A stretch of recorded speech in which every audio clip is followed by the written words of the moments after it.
So good morning, good afternoon, good evening. We're going to discuss the CRI 184 juvenile delinquency and juvenile justice system. First, we're going to tackle the module 1. Lesson title is Juvenile Delinquency Overview. We have the historical background of juvenile delinquency and juvenile justice system. First, we have Code of Hammurabi. So, Code of Hammurabi represent the earliest known comprehensive framework that Sovietites used to regulate behavior and administer punishment for those who violated its rule. So, the Code of Hammurabi, it is main purpose was to maintain order and show that the king ruled with divine authority. So the best known for the principle is an eye for an eye, where punishment matched the crime. Next, we have the stubborn 1641 stubborn child law. So it authorized the punishment of death for their children who defied their parents. This law was a divine wrath upon the entire. This law was influenced by the Puritans' belief that unaddressed social wrongs would invite divine wrath upon the entire colony. So meaning, the death penalty for a son over 16 who was persistently disobedient to his parents when it was based on the biblical law and reflected Puritan values of strict discipline and obedience. Next, we have the American post-colonial patterns of delinquency. So we have the children-only law, though children-only law due to the increasing demand on the state to take responsibility for improving the lives of the children, and eventually new regulations such as child labor laws were enacted. So meaning, law that applies specifically to children, recognizing that children are different from adults and need special protection, especially in areas like labor, educational, and juvenile justice. Next, we have the 1916 Keating-Owen Act, passed by the United States Congress, and became the first piece of child labor in America. After 2 years, it was revised through the case of Hammer v. Dagenhart. It did lay the groundwork for the passage in the 1938 of the Fair Labor Standards Act. So it says that the law that restricted child labor by banning the sale of goods made by children under certain age. It was an important step in child protection, even though it was later ruled unconstitutional. Next, we have the child saving movement. A concerned citizen eventually formed a social activist group called Child Saver. So it was called the reform movement aimed at protecting and rehabilitating child, especially poor or delinquent youth, rather than punishing them like adults. Next, we have the parents patriae, a legal principle meaning parents of the nation, where the state has the authority to step in and protect children when parents cannot or will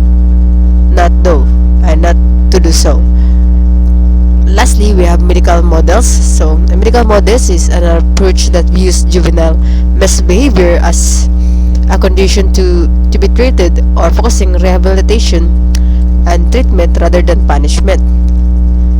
So next we have the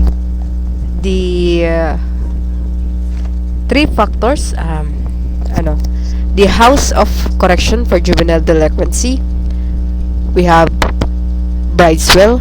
So Brideswell is the earliest institution in England in 16th century that housed vagrants, petty criminals, and disorderly youth. They emphasized hard labor and discipline rather than rehabilitation. Next we have Hospice of St. Michael. So Hospice of St. Michael, founded in the 1704 in Rome, it was one of the first institution created specifically for juvenile offenders, focusing on moral reform, education, and work training instead of harsh punishment. Next is we have the House of Refuge. So it was established in early 19th century in the United States. These were reform institutions for juvenile delinquents that stress discipline, labor, and moral education, marking a shift towards separating children from adults. We're about to tackle the Module 2. Lesson title is Juvenile Delinquency. We're going to explain it directly because it was too long. The description is too long. So juvenile, it is the minor, usually under age of 18, who is legally considered not fully responsible as an adult. So a delinquent is a juvenile who has committed an act that violates the law or seriously disobeyed legal or social rules. So we have the juvenile delinquency. So juvenile delinquency, it has involvement of juveniles in criminal or antisocial behavior, ranging from minor offenses to serious crimes. Next, we have deviant behavior. Deviant behavior is an action that violates social norms or expectation. These may or may not be illegal. So the key word to this is they are failure or fail to meet the expectation. Lastly, we have juvenile crime. Juvenile crime is an act or criminal acts committed by the juveniles which are handled differently from adult crimes under the juvenile justice system. Next, we're going to tackle the stages of delinquency. First, we have emergence. So, ang emergence is the early stage where minor misbehavior begins, such as rule breaking or disobedience, often influenced by peers or environment. So, at the age of 12 years, exploration, we have it says that juvenile experiment with delinquent acts like skipping school or petty theft, but behavior is still occasional. Exclusion. So exclusion is the delinquent behavior becomes frequent and more serious, showing a clear pattern of law breaking. Lastly, conflagration. So conflagration kay the final stage where delinquency is chronic and severe, often involving in serious or violent crimes and deep involvement in a criminal activity. Next is classification of delinquency. First, we have the unsocialized aggressive delinquency. It says that youth who are rejected or abandoned by the parents and become aggressive. So for example is ang ubang parents kay pabaya, so they gain or mas na sila feeling aggressiveness. Next, we have socialized delinquency. Youth often influenced by peers or gang, so that the behavior is learned from the group or from peers.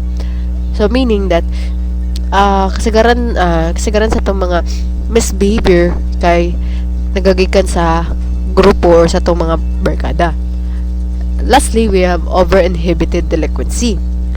Youths who are secretly engaged in delinquent acts such as drug use or carrying weapons, especially sa kanang mga gangs.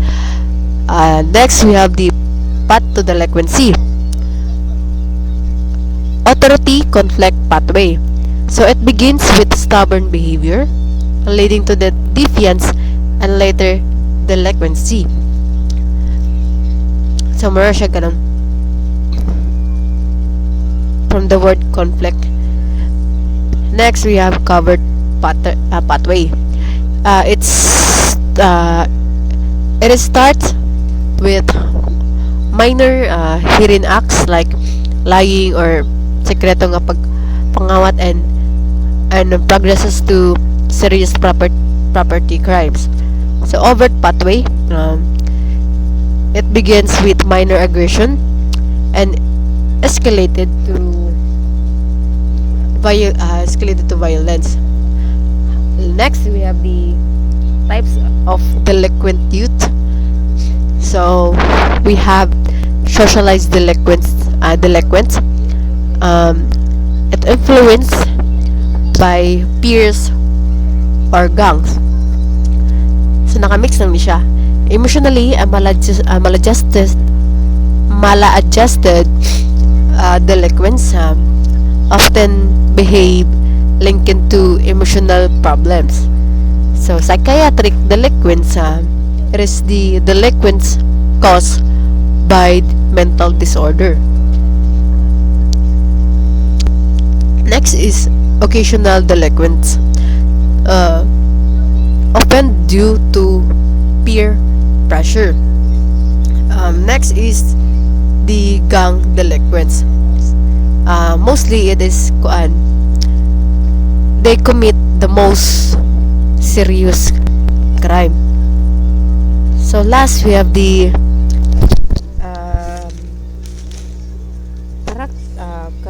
characteristic of a gang. We have organization.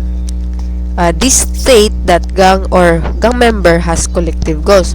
So meaning ang mga members daw kay naay mga share common goals. And then second, we have leadership. So ang leadership, they have the leaders that may decide matters related to the organization. So the leaders would direct group bot pasabot ka ng siya mismo ang mag-decide kung unsa jud ang ibuhaton sa na-collect nga goals. Territory or turf, it involves identification and control identity places like parks, housing, project, school, or to impose their illegal acts. So control of specific areas. For example is that nag-vandalism sila sa recrap, and then kasagaran kay diha jud nagatambay ang mga gangsta. Next is cohesiveness. Cohesiveness is the a gang who is very close, tight-knit organization with loyalty members bound to one another by mutual friendship and common interest. So nasa strong loyalty among members. So we're going to discuss the module 3. That's entitled Theories of Crime and Delinquency, Supernatural, Classical, and Neoclassical, and Biological. So supernatural theory This theory explains crime as the result of evil spirit or demonic possession common during the Middle Ages. It lacks scientific basis, and it's no longer accepted. Next, we have the classical school theory. So classical school theory is proposed by Cesar Beccaria and Jeremy Bentham. So this theory views individuals as rational beings who commit crimes after weighing pleasure versus pain, and then the punishment should be certain, proportionate to deter crime. So we have the justification of punishment. We have the general deterrence. General deterrence is to encourage the public from offending. So that's it. A specific deterrence is the who prevents siya ang nag-prevent sa mga repeated offenses. Incapacitation is the one who restrain offenders from committing crimes. Retribution is the punishment as moral justice. Next, we have the neoclassical theory, a neoclassical school theory, an extension of the classical view that recognize individual differences such as age, mental condition, and intent. Children and the mentally ill are seen as less responsible for their action. Next, we have the modern classical theory. So it has two theory, which is the rational choice theory. Offenders make calculated decision based on the risk or rewards. So nakadepende rin daw sa reward kung matay ka sila. Routine activity theory. Crime occurs when motivated offenders, suitable target, and lack of guardianship come together. So ang routine activity theory, medyo ni sila ang mga motivated offender nga suitable target kay feeling nila is that they are easy, lack of guardianship also. Next is biological theories. Some biological theories is these theories locate the causes of crime inside the person. So siya kanang body type, it links the body types, for example the endomorph, mesomorph, ectomorph, to behavior, suggesting that some basic are more prone to delinquency. So let's jump to physical appearance and crime. We have criminal anthropometry. So criminal anthropometry, developed by Cesar Lombroso. Criminal anthropometry claims that criminal can be identified by physical measurements such as skull size, facial structure, and body proportion. So it's suggested that criminals are born with biological traits that predispose them to crime. But this theory is now discredited for being unscientific. Next, we have physiognomy. Physiognomy is the belief that a person's character and criminal tendency can be determined by facial features, especially shape of the nose, eyes, or jaw. It was widely accepted in the past, but now is rejected due to the lack of scientific evidence. Last is we have the phrenology. Phrenology argues that bumps and shape of the skull reflect brain development and personality traits, including criminal behavior. So popular pa siya in 19th century, but karon is dili na jud siya gina consider na lahi na pod iyang tawag. Lastly, that's all. So naabot tag module 5, lesson title, theories of crimes and delinquency. So we have two theories, which is the psychological theories and the psychoanalytic theories. So psychological theories, it is the theories explain delinquency and crime as the result of individual mental processes, personality traits, and emotional development. So they are more focused on how thoughts, feelings, and behavior influence criminal actions. So we have also the psychoanalytic theory. It says that this theory state that behavior is shaped by unconscious desire and internal conflicts.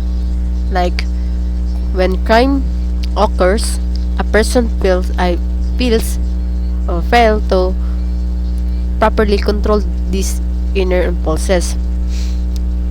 So we have the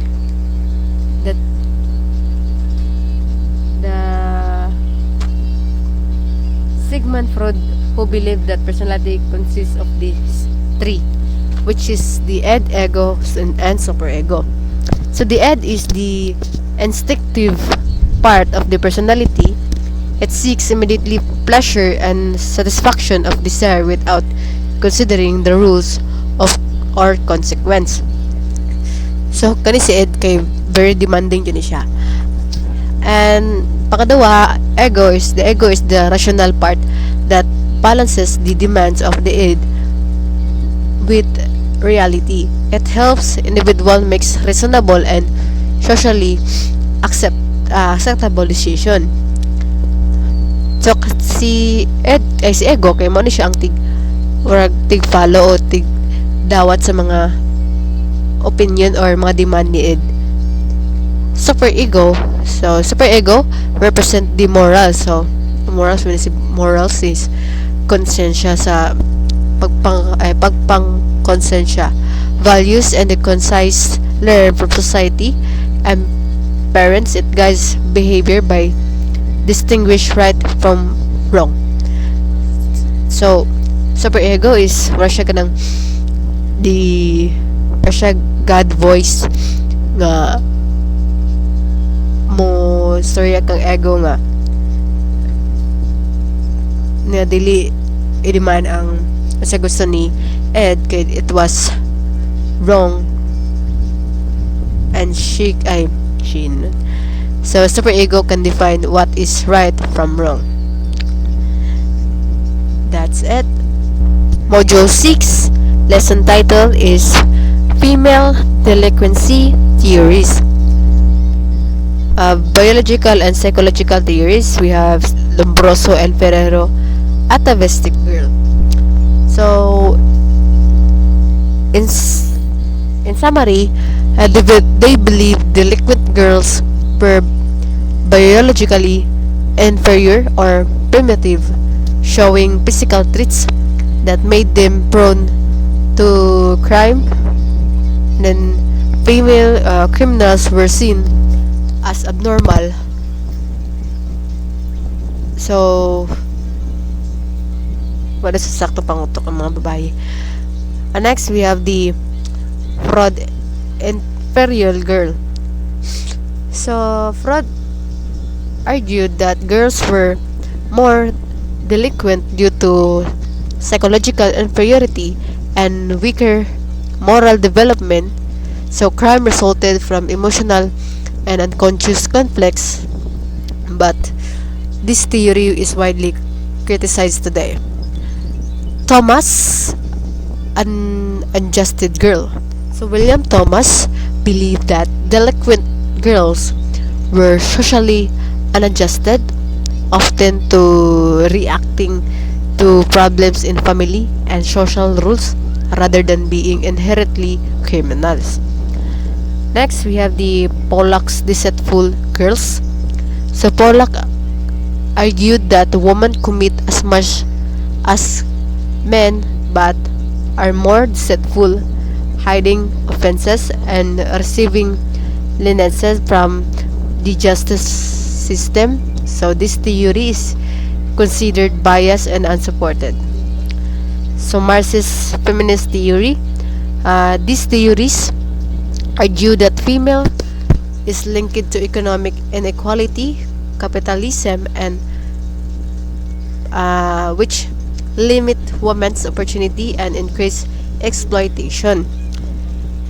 Lastly, we have the differential operation theory. So this theory explains that female delinquency as a response to different forms of oppression such as gender inequality, poverty, abuse, and social norms.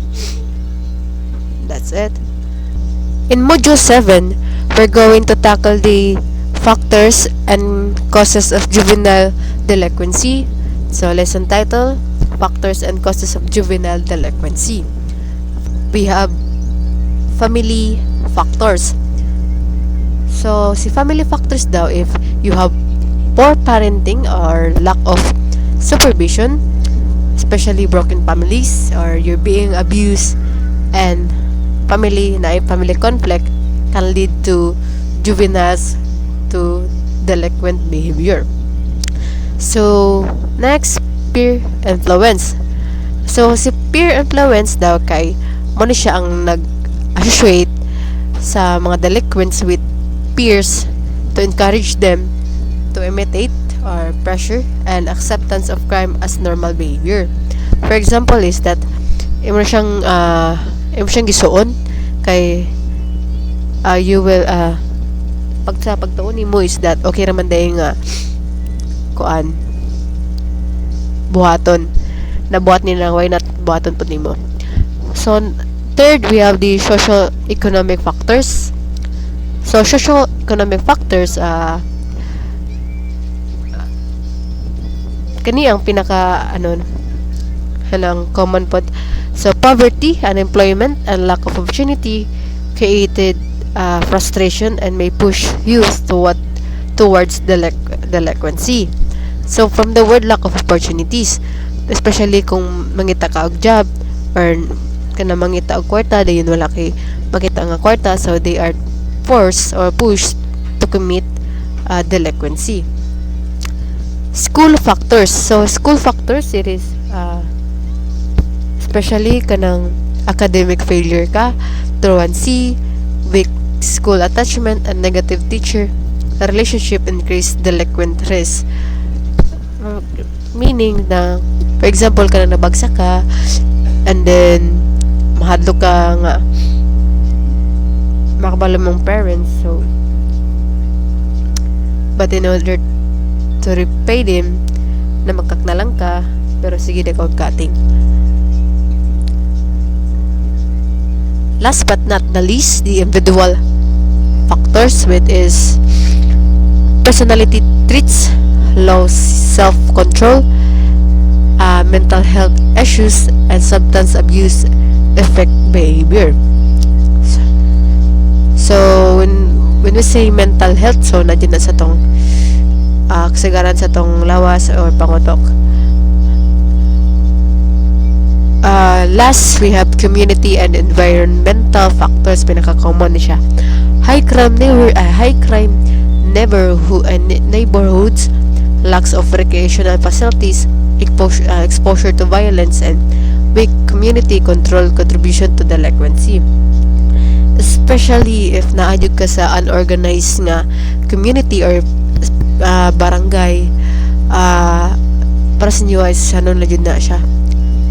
Normal things na nagahitabo sa inyo ha. So you're going to imitate na lang or ma-adapt na lang nimo na nga behavior labaw na ka ng unorganized yun ang inyong place, like for example sa mong place diri is na yung mga gangsta and medyo ka na creepy po tasay kay kanang ginapalibutan dyan ng mga kawatan. Sige na may kawal anog ayang silingan diri kay sige kawal anog manok. So that's it.